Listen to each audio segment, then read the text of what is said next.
What up, forward fam? It's BigBossFabo back with a video for the channel, man. I'm back with a MrBallen reaction.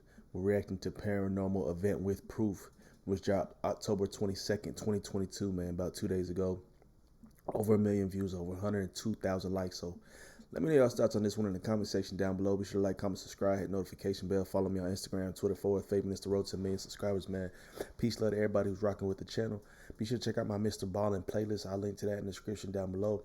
You can get a sense of all the other reactions I've done to MrBallen to date. So let's go ahead and hop right in, man. Without further ado, MrBallen, Paranormal Event with Proof.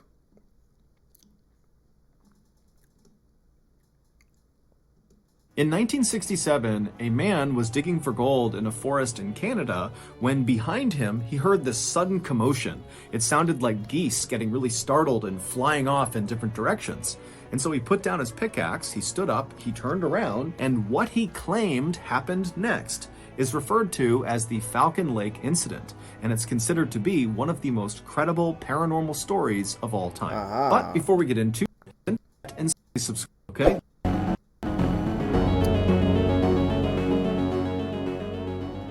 Just before 11 p.m. at night on May 20th, 1967, a 50-year-old man named Stefan McCulloch staggered into the Misericordia Hospital in Winnipeg, Canada.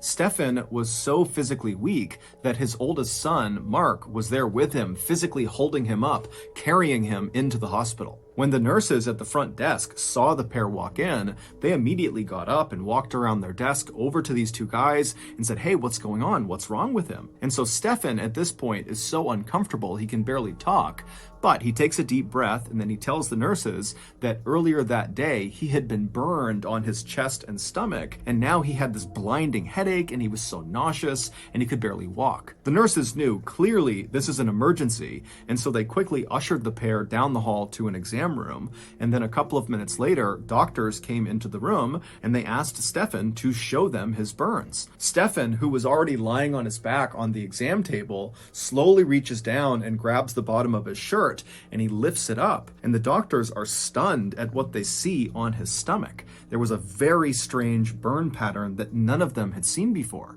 And so the doctors, they move in to get a better look at his injury, and as they're staring at it, they ask Stefan to explain how he got this burn. Now, what the doctors didn't realize is that Stefan was very conflicted. He knew if he told the truth about how he got this burn, then he would open himself and his family up to ridicule and skepticism.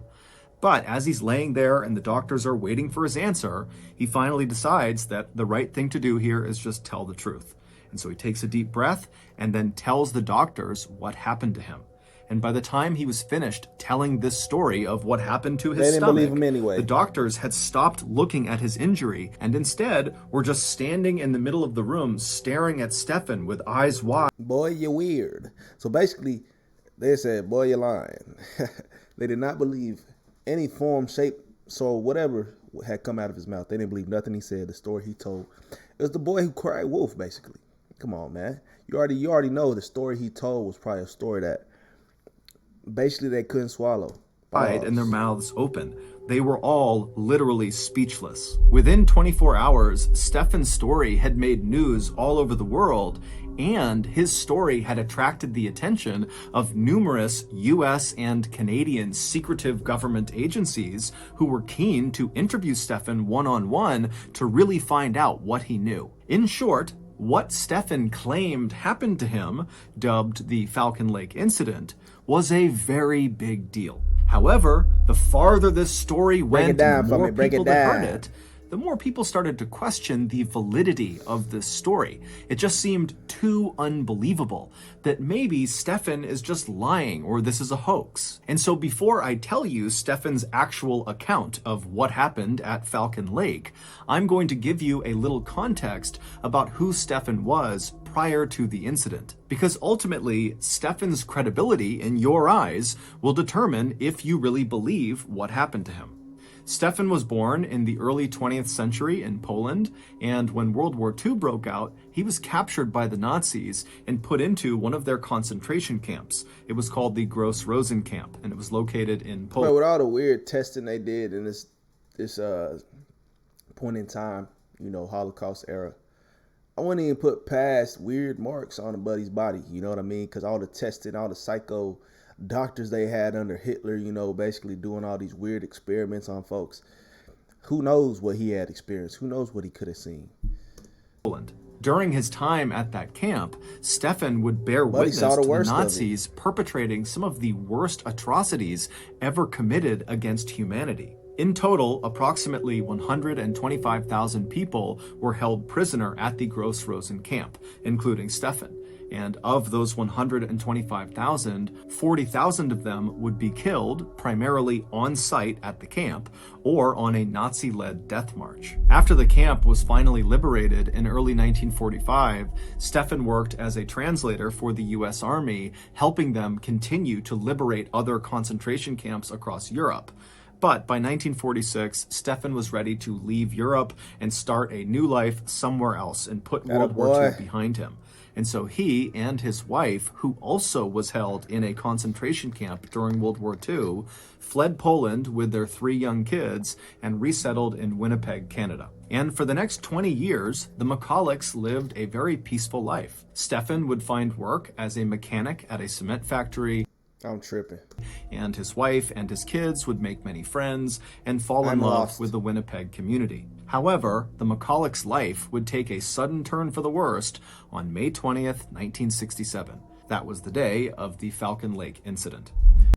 It's nice to unwind after a long week of telling people how Liberty Mutual customizes your car insurance so you only pay.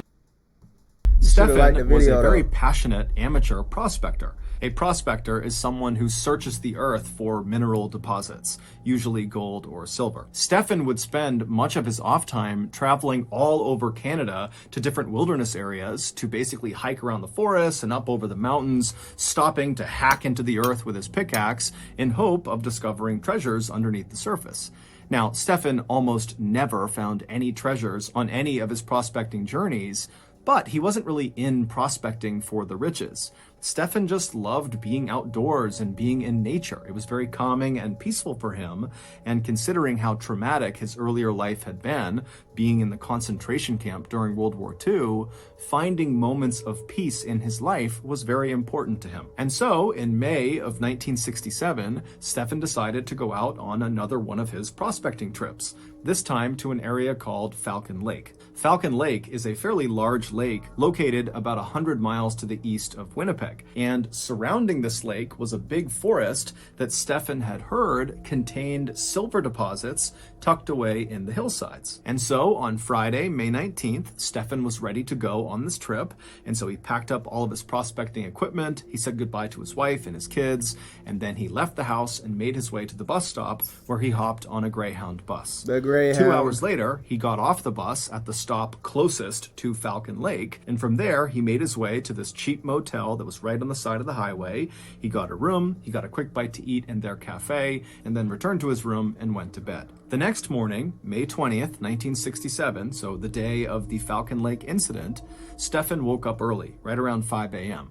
And by 5:30 a.m., he had all of his equipment either in his backpack or on his belt, and he was making his way out of the motel's front doors. Right outside of this motel was the highway that ran left to right, and on the other side of that highway was this huge forest that Falcon Lake was deep inside of. And so after Stefan left the motel, he crossed over that highway and began walking into the woods.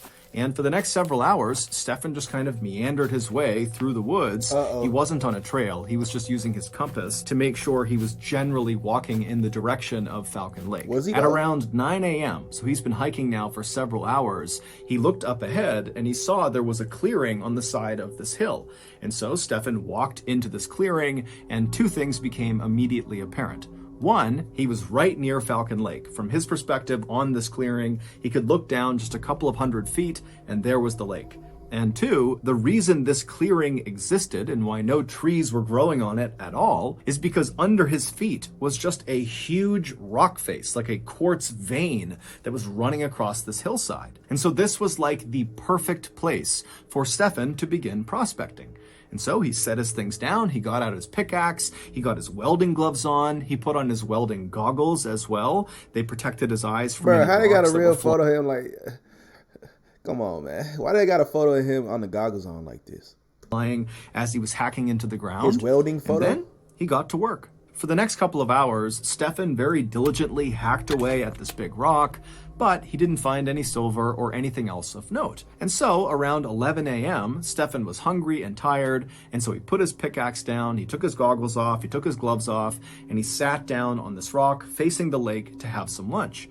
And as he sat there enjoying his food, all he could hear in the distance were the sound of a few geese down on the lake making some noise, but other than that, it was totally quiet. After he was done eating, he put his gear back on and got back to work.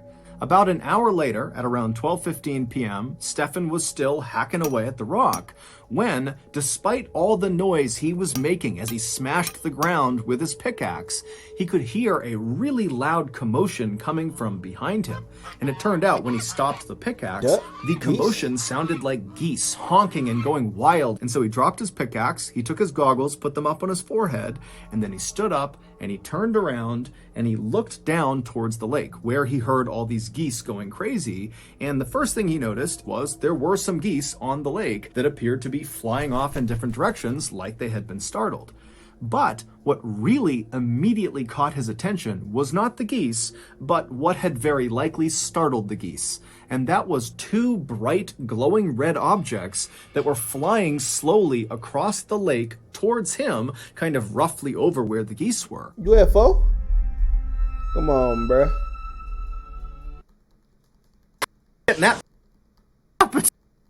information, most all those life. That's. And now these objects, they were cylindrical. They appeared to be about maybe 30 or 40 feet wide. They didn't have any sort of emission coming off of them. They weren't making any noise. They were just kind of slowly making their way over towards where Stefan was. Now, as Stefan is watching this happen, he wasn't fearful. He assumed those have to be military aircraft. As it was, this part of Canada, Falcon Lake, is very remote. There's not many people around. And so logically, it made sense that perhaps there's a military that's doing training exercises in this area. And so feeling much more intrigued than fearful, Stefan just continued to watch. What's that saying? Always hope for the worst. Prepare for the worst, hope for the best. It's like, I'm not going to just assume. I'm always looking at it like, okay, be on your P's and Q's. Red orbs glowing and levitating. Bruh, it's a problem. As these red aircraft got closer and closer to his side of the lake. And then when these two craft were about 200 feet away from where Stefan was standing, they came to a stop and they were just hovering in the air. And then one of the craft suddenly turned orange and began going up into the clouds, and then at some point just vanished. And then the other craft, instead of going up, just continued descending very slowly, now very clearly towards this open rock face that Stefan was standing on. Now, again, Stefan was totally convinced that these were military aircraft, UFOs, conducting some sort of exercise. And so he's not fearful. He is just intrigued by what he's seeing. And in fact, by this point, he had convinced himself that this second aircraft that was now coming down to land on these rocks must have experienced some sort of issue, and they were landing in order to fix it. And Stefan even thought to himself, well, hey, I'm a mechanic. Maybe I can help the pilot or pilots with whatever's going on with their craft. Once the craft finally did touch down on the rocks about 150 feet away from Stefan, it changed colors from red to stainless steel with an orange glow around the outside of the aircraft. It's an alien. And inside of this craft, a really bright purple light came on that Stefan was only aware of because there was a couple of small holes on the outside of this craft where this purple light was coming through. But these little rays of purple light coming out of this craft were so bright that it actually was hard for Stefan to look directly at the craft. And so his welding goggles were still on his forehead, so he pulled them down, put them over his eyes, and his welding goggles had a kind of tint to them, so it was like he was looking through sunglasses, and with those on, he was able to continue looking at the craft. And so through his goggles, Stefan is still just standing in the same spot where he first saw these craft, and he's watching this craft that's now landed 150 feet away from him, and he's fully expecting any minute for the pilot or pilots to come out of the craft and explain what's going on. No. But at first, Nothing happens. And so Stefan is just standing there waiting for something to happen when he realizes he has his sketchbook in his pocket. Stefan liked to bring his sketchbook along on his prospecting trips because he liked to sketch things. And so he figured while he waited for the pilot or pilots to emerge, he would sketch the craft. And so for the next couple of minutes, that's what he did. And then after he was done sketching it, he put his sketchbook away, and then really nothing happened for about another 30 minutes. He just stood there, and the craft remained motionless. But after about 30 minutes of the craft having landed, it opened. There was like a sliding door on the side of the craft facing Stefan, and it revealed the A syndicated Come on, bro. Why would he about to get good, though? Mary Should have liked the video, and man. every Like the weekend video. beautiful, bright purple interior of this craft.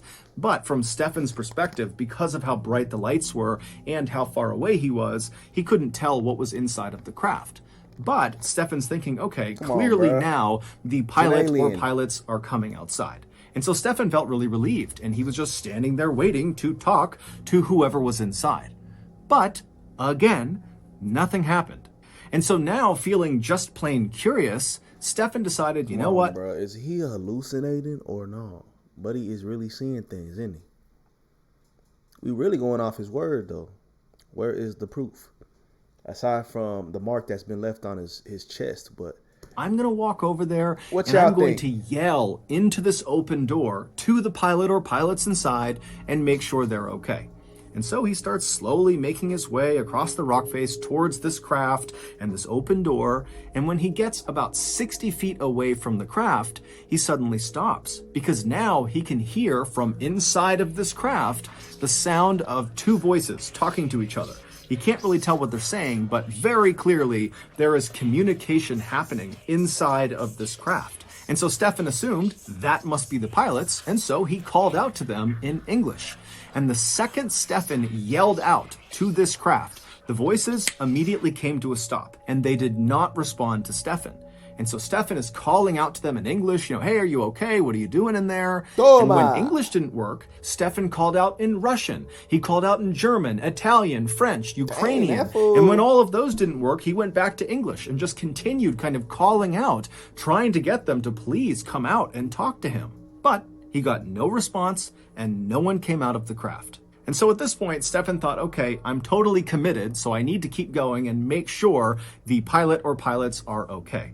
And so he continued walking closer and closer to this open door of the craft, and when he got about 10 feet away, he was suddenly struck by the incredible craftsmanship of this craft. He couldn't see any rivets anywhere on this amazing piece of machinery, meaning this craft appeared like it had somehow been carved out of one enormous piece of steel, which seemed totally impossible. Also, Stefan noticed there were no insignia on the outside of this craft. There was no flag or anything kind of denoting who was flying it. There was really nothing on the outside of the craft. But Stefan just kept on going until he was standing right outside of this open door. He's only a couple feet away from it, and now he's looking directly inside, and he doesn't see the pilot or pilots. And in fact, because of how bright this purple light is coming out, even with his goggles, it's really hard to see what's inside of this craft. But he can clearly see inside there is some sort of panel in the back of the craft with lots of flashing lights, almost like a computer, and there were other kind of columns of light moving around inside the craft at different angles. But after looking in this craft for only a few seconds, the door suddenly slid shut. And then Stefan, without really thinking about it, reached out and touched the craft.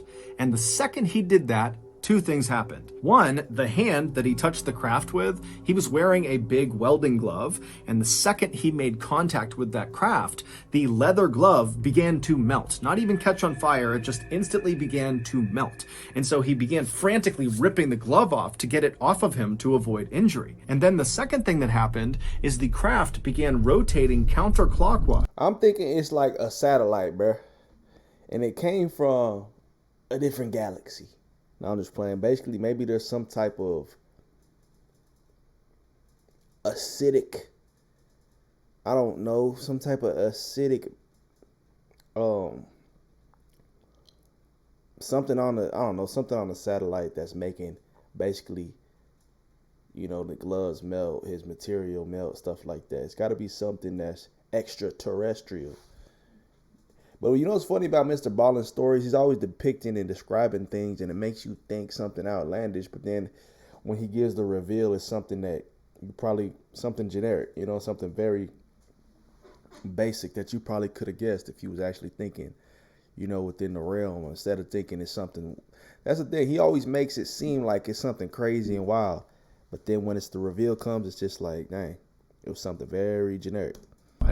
Until this vent that was on the outside of the craft, one of the very few things that was on the outside of the craft that actually Stefan had noted in his sketch. He had drawn this grate that sat UFO, on the outside of the craft. This grate rotated around until it was aimed directly at Stefan. Now, to picture this grate, picture like a vent you would see inside of a building where air conditioning blows air out of, right? It's kind of like that same size, the size of a license plate on a car. And instead of there being vertical slats along the vent, like you would see with an air conditioning vent cover, on this vent, on this craft, it was like a checkerboard pattern with little buttonholes all over this vent. And so Stefan is looking at this vent, and then suddenly something shoots through the vent, like an explosion that hits him square in the chest and lights him on fire. His shirt is literally in flames, and so Stefan is frantically trying to rip off his shirt. He throws it on the ground, he's stomping the flame, and as he's doing that, he looks up and sees this craft has somehow immediately shot into the sky and is now disappearing into the clouds. Now, Stefan had no idea what just happened. All he knew is his chest and his stomach now hurt tremendously. But before he could deal with that, he developed this unbelievable headache. He suddenly felt so nauseous, and he felt delirious, like he was drunk. Trying not to panic, Stefan, who now is shirtless and badly burned, he ran over and grabbed some of his things, and then he began heading back into the woods to make his way back towards the motel. It would take him several hours of stumbling through the forest, stopping periodically to vomit, but he would eventually reach the highway, he would cross over, and he would make his way into the motel right around 4 p.m. And when he got there, he made his way into the cafe, and he asked the staff if they knew where the nearest doctor was. These staff members would later tell investigators that when Stefan came tumbling into the cafe without his shirt on, looking totally horrible, they assumed he was drunk. But after talking to him, he didn't smell at all like alcohol. Instead, he reeked of this horrible sulfur smell. The staff would tell Stefan that the nearest doctor was 45 miles away.